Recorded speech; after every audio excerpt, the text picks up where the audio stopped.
gentlemen. Gentlemen. Thank you for coming to this press conference. I'll be chairing the presser. I'll just introduce myself. My name is Patience Zirima. I'm the chairperson of the Media Alliance of Zimbabwe. I'll just introduce my colleagues before we start. On my left is Rosaline Hanzi. She is the director of the Zimbabwe Lawyers for Human Rights. On my right, my immediate right, is Justina Mukoko. She is the director of the Zimbabwe Peace Project. On her right is the director, the executive director of the Zimbabwe Human Rights NGO Forum, Lesingo Regina. And on my far left is Dr. Frances Lovemore. She's the director of the Counseling Services Unit. The chairperson of the Zimbabwe Human Rights NGO Forum, Justina Mukoko, is going to read the statement, and my colleagues will be ready to answer questions that you may have resulting from this conference. So over to you, Justina. Thank you, Patience. And our statement on the deteriorating political and socio-economic situation in Zimbabwe. The heads of civil society coalitions in Zimbabwe are greatly concerned with the ongoing developments in the country, which have resulted in the murder of at least 12 people by the state, leaving hundreds of people nursing gunshot wounds and other serious violations of their rights and freedoms, namely freedom from torture, inhuman and degrading treatment, right to fair trial, freedom of expression and the media, access to information, destruction of property, among others. We note with great disappointment that the state, instead of addressing this crisis, has resorted to criminalize civil society work, and the increased attacks on civil society leaders are deplorable. Call for dialogue. On the backdrop of these tragic events, we welcome the calls by many actors for national dialogue. We note the call by President Mnangagwa for national dialogue. There is indeed need to find lasting and meaningful solutions to the crisis confronting the nation. However, for the process of national dialogue to be effective, sustainable, and not merely a facade to placate the international community, it is necessary that the national dialogue be truly inclusive. The national dialogue processes should include political and religious leaders, civil society, diaspora community, and most importantly, the victims and families being haunted by the structural and direct violence that is currently afflicting the country.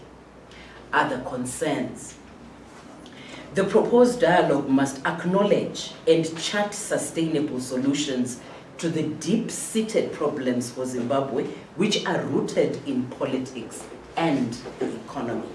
These are problems whose resolution must not only be left to politicians, but must include all sectors of the country. We are concerned about the unprecedented violations to freedom of expression, right of access to information, and freedom of the media, which has affected the national discourse and will also negatively affect the national dialogue if not addressed. We are also concerned by the number of children detained with adults in violation of local and international standards on the treatment of children in conflict with the law, including the Convention on the Rights of the Child. We call upon the government to respect the due process rights of those arrested and to ensure that the right to a fair trial is respected in accordance with the Constitution, as well as the international treaties such as the International Covenant on Civil and Political Rights, to which Zimbabwe is a state party. We are gravely concerned that some of the victims are failing to access emergency medical health care and that state security agencies are putting more impediments, obstructing the victims from accessing emergency medical health care. This is in direct violation of the victims' rights to health care. We note the targeting of human rights defenders and civil society organizations legitimately carrying out their work. Attacks on human rights defenders do not create a pathway for a conducive national dialogue and only serve to delegitimize the government. We call upon President Mnangagwa to immediately acknowledge the tragic extrajudicial killings of civilians and take steps towards identifying and holding the perpetrators accountable. In addition, we demand the following from the government of Zimbabwe. 1. An immediate end to the de facto state of emergency in the country and ensure the return of the military personnel to their barracks and the lifting of the curfew imposed across the country. A cessation to dragnet arrests and ensure that those arrested are afforded all their constitutional protections. That was number 2. Number 3, respect for due process and ensuring that judges and magistrates act in accordance with the basic principles on the independence of the judiciary. 4, allow the independent constitutional commissions to conduct their mandate in terms of the Constitution.